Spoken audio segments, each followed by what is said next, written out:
Une femme noire a été ridiculisée au stand de tir, puis a tiré plus vite qu'un tireur d'élite des marines en 14 secondes, mais cette histoire va bien au-delà des doigts sur la gâchette et des cibles. Et si la seule chose qui les a fait rire s'avérait être celle-là même qui révèle tout? Faites-nous savoir dans les commentaires d'où vous regardez aujourd'hui. Sasha Maddox n'a pas bronché quand il a ri. Le vieil homme blanc à la casquette camel était adossé à son fauteuil, un bras en bandoulière, tel un roi contemplant un champ de bataille qu'il croyait déjà posséder. Le colonel Byron Rusk, marine à la retraite, champion national de tir, grande gueule professionnelle, inclina le menton vers le petit groupe rassemblé au bord du champ de tir. « Vous avez tous vu ça » aboya-t-il au garçon à côté de lui, d'une voix grave et chargée de whisky. « Elle tient ce fusil d'assaut comme un sac à main. Elle ne sait pas comment le porter. » Les hommes ricanèrent. L'un d'eux renifla même comme un porc. Rusk ne fit même pas semblant de baisser la voix. Il voulait que Sasha l'entende. C'était le but. Elle ne lui a pas donné la satisfaction de regarder.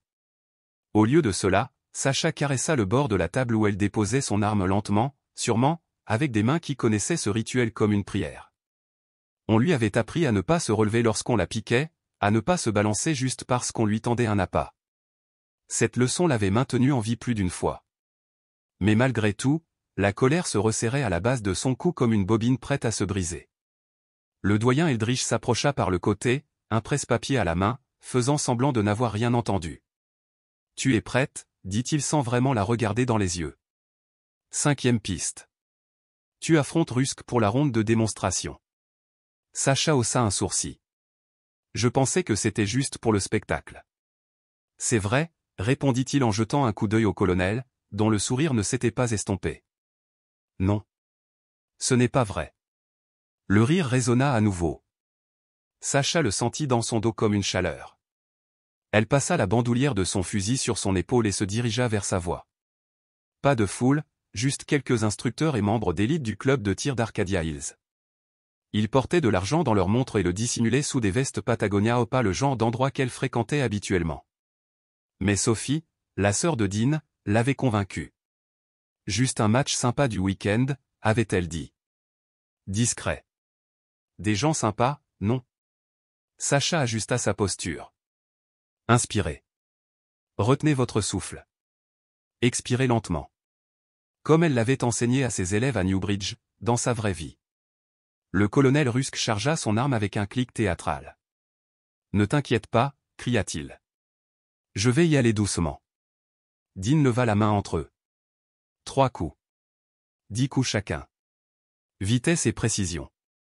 À mon signal. Sasha n'acquiesça pas. Elle ne cligna pas des yeux. Elle observa simplement ses doigts. Le colonel se déplaçait rapidement, se tenant fermement dans sa position, confiant et entraîné. Ses coups résonnaient comme un métronome, précis et rapide. Sasha se déplaçait différemment, fluide, calme, mécanique. Pas de souffle perdu. Pas de balles gaspillées. Les 2 fusils sont tombés en même temps. Puis le silence. Dean s'approcha pour vérifier les cibles. Mais Rusk bombait déjà le torse. Vous voyez, les gars? Un groupe serré, comme toujours. Je parie que je la bats 2. Dean leva une main sans lever les yeux. Colonel Rusk. 8 coups au but. Un tir manqué. L'homme hocha la tête d'un air suffisant. Mademoiselle Maddox. Dean marqua une pause. 10 coups. Tous au centre. 0 dispersion. Il a fallu une demi-seconde à la salle pour l'enregistrer. Puis vint le silence. Le visage de Rusk tressaillit, juste un frémissement sur sa joue, mais Sasha le perçut. Elle connaissait ce regard, celui que les hommes lançaient quand leur scénario ne se déroulait pas comme prévu. Elle est restée où elle était. Elle n'a pas fêté. Elle n'a pas jubilé. Rusk fit lentement 2 pas vers sa voix. Ses bottes résonnèrent comme des tambours d'avertissement. Tu as servi, demanda-t-il, la voix plus basse maintenant. Avant, dit Sasha en décrochant son fusil. Est-ce que ça a de l'importance? Rusk l'observa. Sasha le regarda vraiment pour la première fois. Des endroits où tu n'étais pas obligé d'aller, dit-elle, puis elle se retourna vers la table. Sophie apparut sur le bord du terrain, la caméra déjà en marche. Elle murmura, oh mon Dieu, puis il a levé le pouce. Dean semblait partagé entre fierté et panique. Rusk recula, la mâchoire grinçante. Jour de chance, murmura-t-il, et il s'éloigna. Sacha expira lentement et régulièrement tandis qu'elle rechargeait. Le silence derrière elle n'était pas vraiment un silence. C'était le son d'une perception changeante, un murmure porté par des regards. Elle l'avait déjà entendu. Elle l'accueillit désormais avec plaisir. Parce que quelque chose avait changé, pas seulement le jeu, pas seulement le match mais le regard qu'il commençait à porter sur elle. Et c'était toujours la première fissure dans un mur. L'air était différent maintenant. Ni plus chaud, ni plus frais, juste plus vif, comme si la tension avait du mordant. Sacha Maddox passa devant le bord des stands de tir et se dirigea vers les casiers, ses bottes résonnant sur le sol poli. Personne ne lui barrait la route. Personne n'osait. Elle avait déjà retiré l'une de leurs icônes. Ils ne savaient tout simplement pas encore quoi faire de cela. Dans les vestiaires, le silence était d'un autre genre. Pas de grognements, pas de cliquetis de métal, pas de bavardages habituels après le combat. Juste sa respiration et le grincement de la porte de son casier. Elle retira ses gants lentement et méthodiquement puis retira son sweat à capuche pour révéler la vieille cicatrice sur sa clavicule. Celle qu'elle avait gagnée dans un bac à sable à l'autre bout du monde, cousue de feu et de courage. Tu ne m'as pas dit que tu étais un sniper. Sacha ne broncha pas. Elle jeta un coup d'œil dans le miroir et vit Sophie appuyée contre le mur du fond, les bras croisés, son appareil photo accroché à sa hanche comme s'il était à sa place. Je ne l'étais pas, dit simplement Sacha. Sophie pencha la tête. Tu aurais pu duper tout le monde. Bon sang, tu as tiré mieux qu'un homme déployé pendant 20 ans. Sacha a fermé le casier. Il m'a sous-estimé. Non, répondit Sophie. Il t'a manqué de respect. Il y a une différence. Sacha émit un léger rire. Pour lui, je ne suis qu'une femme armée. Le fait que je sois noire, c'est un facteur multiplicateur. Sophie ne protesta pas. Au lieu de cela, elle s'approcha et brandit son téléphone. Ça te dérange si je poste cet extrait? La séquence. C'est impeccable, aucun visage, sauf le tien. Sacha plissa les yeux. Pourquoi? Parce que c'est un bon moment. Et que les gens ont besoin de le voir. C'est tout. Elle marqua une pause. À moins que tu ne penses que ça va créer des problèmes. Ça va certainement causer des ennuis, dit Sacha. Mais laisse-les venir. Sophie sourit, comme si elle ne s'attendait pas à cette réponse. Tu sais que mon frère a dit que tu avais accepté de venir ici uniquement parce que je l'avais demandé. Je l'ai fait, dit Sacha en ramassant son sac de sport. Parce que tu as des yeux. Sophie cligna des yeux. Qu'est-ce que cela signifie? Cela signifie que vous remarquez des choses, dit Sacha en passant devant elle, et les gens qui remarquent des choses posent généralement les bonnes questions. Dehors, le champ de tir s'était calmé. Le colonel Rusk avait disparu. Son équipage s'était éloigné certains au bar, d'autres dans leur coin pour marmonner et fulminer. Dean se tenait près du bureau du stand de tir, faisant semblant d'étudier quelque chose sur un presse-papier, mais sa posture était trop raide, trop prudente. Sacha s'est approché. Ça va? Il leva rapidement les yeux, surpris. Ouais. Ouais. Je réfléchissais. Colonel est toujours comme ça. Dean expira. C'est pire ces derniers temps. Il n'aime pas les surprises. Et il n'aime surtout pas qu'on le surprenne. Alors il aurait dû rester au lit, dit Sacha d'un ton neutre. Dean esquissa un sourire, mais il s'effaça rapidement. Il se pencha, baissant la voix. Écoutez, je ne voulais rien dire avant, mais Rusk est différent depuis quelques mois. Il est devenu très secret. Il organise des sessions sur invitation tard le soir. Avec des personnalités en vue. Pas les membres habituels. Sacha fronça les sourcils. Formation privée? Bien sûr. C'est ce qu'il dit. Mais ce n'est pas comme si les instructeurs habituels étaient impliqués. Et ils utilisent la gamme basse. Le club la verrouille complètement. Sacha hocha lentement la tête. Tu es déjà allé là-bas? Une fois. Juste pour réparer une ventilation cassée. Je n'étais même pas censé être dans cette aile. Mais j'ai vu des caisses, Sacha. De qualité militaire. Pas de marquage. Juste des codes et du scotch. Son estomac s'est affaissé d'un demi-pouce. Tu prends des photos? Non. Ils m'ont rapidement mis à l'écart. Le lendemain, ils ont changé les codes d'accès. Et tu me le dis seulement maintenant? Dean hésita, les yeux incertains. Je ne savais pas à qui faire confiance. Mais toi, après ce que tu viens de faire? Il la regarda droit dans les yeux. Tu es la seule ici qui, à mon avis, saurait vraiment faire quelque chose à ce sujet. Sacha resta silencieuse un instant. Son esprit examinait les possibilités, des bras égarés, du matériel non autorisé, peut-être pire. Puis elle parla d'une voix basse mais ferme. J'ai besoin d'accéder à cette gamme inférieure. Dean déglutit difficilement. Je vais voir ce que je peux faire, mais s'il m'attrape? L'IM ne le fera pas, dit-elle. Nous serons prudents. Sacha se tourna pour partir, mais Dean l'arrêta à nouveau. Attends. Tu n'as même pas demandé pourquoi je pensais qu'il se passait quelque chose de louche. Tu me l'as déjà dit, répondit-elle par-dessus son épaule, sans ralentir le pas. Il cligna des yeux. Quand? Elle ne s'est pas retournée. Il a réagi comme si j'étais une menace. Ça veut dire qu'il cache quelque chose. Dean la regarda fixement, la mâchoire serrée, la tension gravée sur son visage. Sacha traversa le couloir principal et sortit. La lumière de fin d'après-midi éclairait le chemin de gravier, le faisant scintiller sous ses pieds, mais ses yeux s'habituaient déjà aux ombres qui l'attendaient. Elle l'avait ressenti dès son arrivée sur la propriété ce matin-là. Le courant sous-jacent. La façon dont certains regards s'attardaient trop longtemps.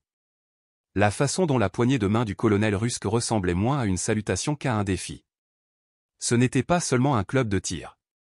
Quelque chose était incrusté dans ces murs, quelque chose de secret, quelque chose de pourri. Elle n'avait aucune preuve, pas encore. Mais elle avait appris depuis longtemps, pas besoin de preuves pour commencer à poser des questions. Il suffit d'avoir du cran. Derrière elle, Sophie émergea du bâtiment, son téléphone vibrait dans sa main. La vidéo est en ligne, dit-elle. Elle a déjà été vue 2000 fois en 15 minutes. Les commentaires affluent. Surtout des éloges, quelques trolls. Laissez-les aboyer, murmura Sacha. Ils disent que tu l'as humilié. Sacha se tourna vers les longues collines derrière le club, le regard lointain, la voix à peine supérieure à un murmure. Non, dit-elle.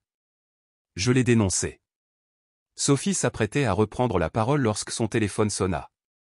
Ses yeux s'écarquillèrent. Qu'est-ce que c'est? Demanda Sacha. Sans un mot, Sophie tourna l'écran vers elle. Le commentaire en haut de la page n'était pas celui d'un troll. Il provenait d'un compte militaire vérifié.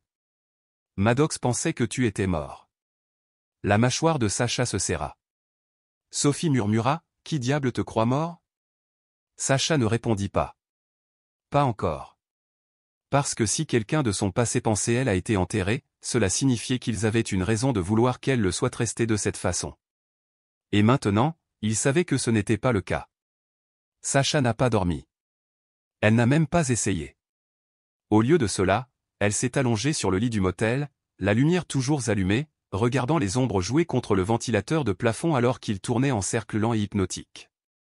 Le téléphone de Sophie vibrait sur la table de nuit toutes les quelques minutes, s'illuminant de nouveaux commentaires, partages et messages privés de journalistes demandant des interviews. Mais celui qui comptait le compte militaire qui l'avait interpellé était devenu silencieux après cette seule ligne. Maddox pensait que tu étais mort. Elle fixa ces mots jusqu'à ce qu'ils deviennent flous. Pas de grade. Pas de nom. Juste le poids indéniable de quelqu'un qui savait aussi beaucoup et dit aussi petit. C'était le genre de message destiné à faire trembler les cages sans tirer un seul coup de feu. Et ça a marché. À 5 heures du matin, Sacha était debout, vêtu d'un jean noir, de bottes et d'un sweat à capuche zippée qui dissimulait le Glock glissé dans sa ceinture.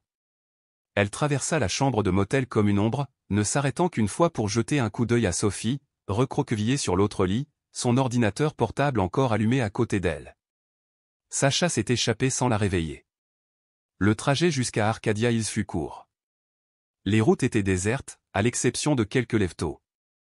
Le brouillard recouvrait l'autoroute comme un souffle sur une vitre. Elle est arrivée juste après le lever du soleil, s'est garée à 2 pâtés de maison et a marché le reste du temps le long de la limite des arbres. Dean attendait déjà derrière le hangar de maintenance, sweat à capuche remontée, les mains dans les poches. Il semblait ne pas avoir dormi non plus. Tu es sûr de ça, demanda-t-il. Non, dit Sacha. Mais je le fais quand même. Il hocha la tête et sortit un jeu de cartes clés de sa poche. La porte principale ouvre tôt pour les instructeurs. J'ai installé les caméras dans le couloir arrière en bas. Vous avez peut-être 20 minutes. Sacha prit la carte, ses yeux cherchant son visage. Tu ne viens pas? Dean hésita. Si je disparais trop longtemps, ils sauront que quelque chose cloche. Mais je serai près du panneau de communication. Si vous rencontrez quoi que ce soit, criez. Sacha fit un simple signe de tête, puis se retourna, contourna l'arrière du bâtiment principal et se glissa par l'entrée du personnel. Ses bottes ne faisaient aucun bruit sur le sol en béton poli. En descendant 2 escaliers étroits, l'air changea, plus frais, plus dense. Les lumières s'éteignirent, comme si le bâtiment lui-même comprenait que cette partie n'était pas destinée à la lumière du jour. En bas, elle atteignit une porte. En acier. Sans inscription. La carte clé a émis un bip.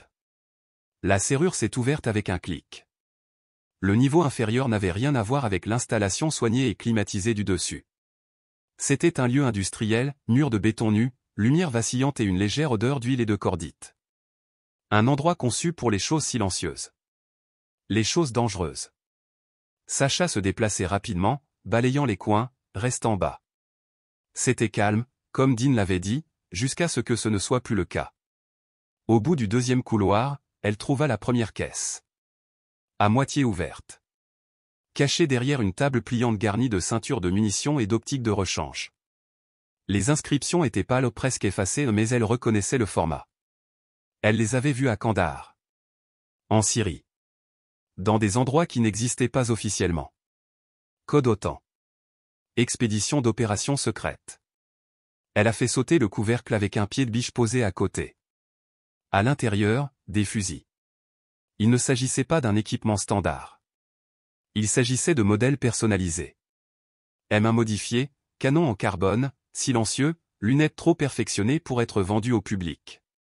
Sacha a sorti son téléphone et a pris 3 photos, en faisant attention à ne rien toucher. Puis elle s'est figée. Des voix. Des pas.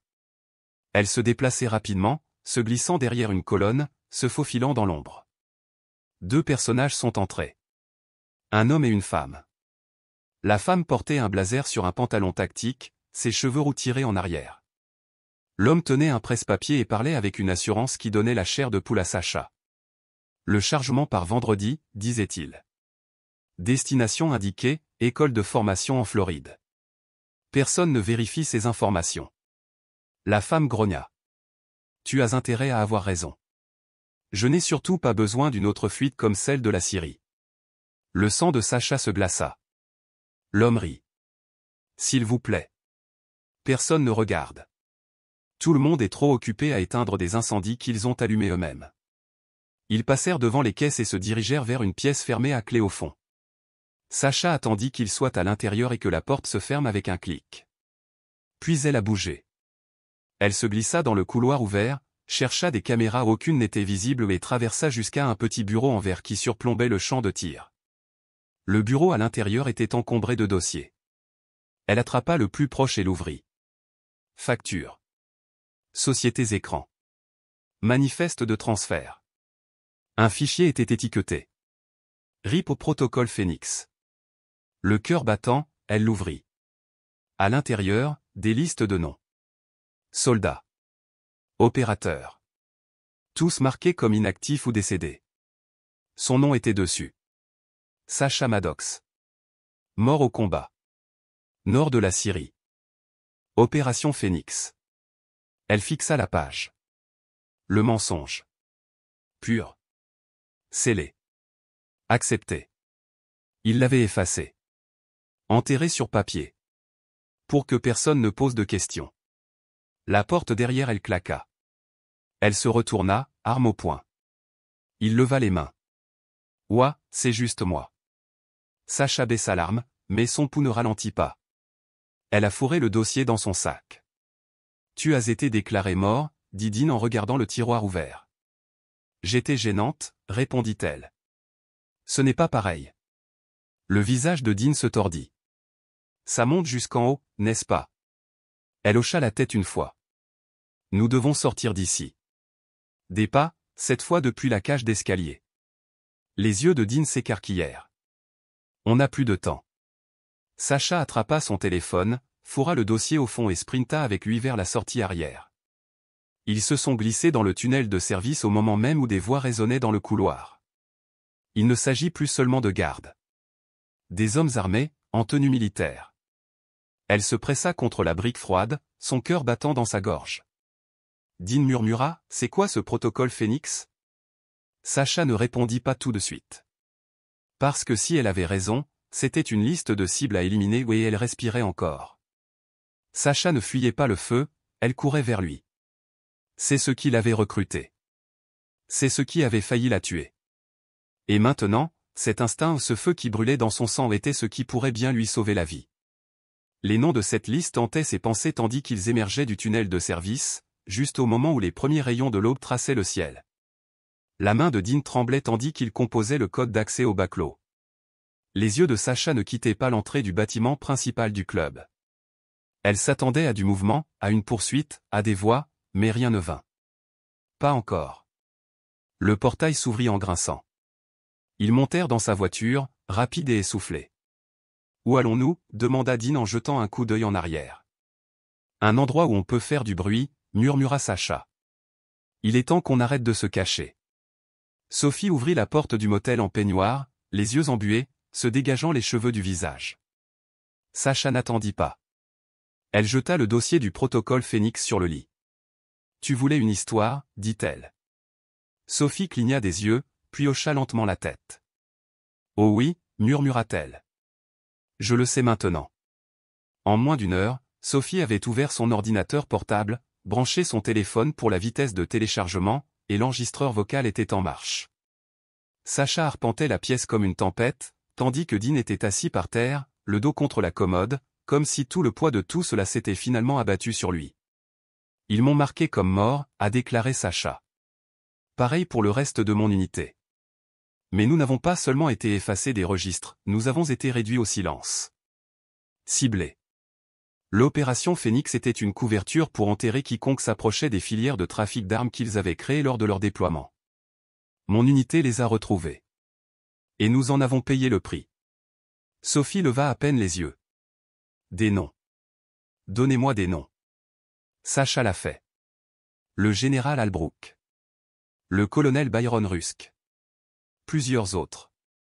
Tous liés à des organisations écrans se faisant passer pour des sociétés de sécurité privée. Elle a montré les photos. Ces armes, certaines sont vendues à l'étranger. Mais la plupart? Elles sont acheminées vers des formations paramilitaires à travers les États-Unis. De véritables milices. Elles alimentent volontairement le chaos, puis vendent la solution. Dean gémit depuis le sol. Cela va faire exploser les murs de cet endroit. C'est le plan, dit Sacha. Mais elle savait que la visibilité ne suffirait pas. Rusk tenterait de la discréditer. Il remettrait en question ses antécédents, ses motivations, et même la validité du dossier. Il lui fallait quelque chose d'indéniable. Elle devait les battre à leur propre jeu. « Je veux une revanche » a-t-elle déclaré. Dean leva les yeux. « Quoi ? En public ? Au club ? Je veux du Rusk. » Sophie le regarda comme si elle avait perdu la tête. « Tu veux défier l'homme qui a essayé de te faire tuer ? » Non. Je veux le battre, devant ceux qu'il essaie de recruter. Je veux que les caméras tournent quand le sniper des Marines se fera abattre par la femme dont il s'est moqué. Ensuite, je divulguerai les dossiers. Coup double, vérité et humiliation. Dean déglutit difficilement. Tu penses vraiment qu'il sera d'accord ? Il en aura très envie. Son ego est trop grand pour dire non. Et il l'a fait. À midi, le fil d'actualité du club a publié une bannière flashy. Rencontre amicale, Rusk vs Matic. Diffusion en direct ce soir, 19h.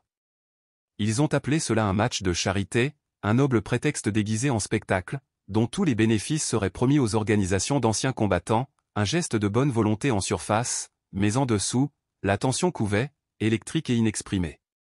Rusk s'est penché vers la caméra pendant sa promo, sa voix lourde de bravade, ses yeux brillants de défi, et a dit, elle a eu de la chance la première fois, voyons comment elle se comporte sous la pression.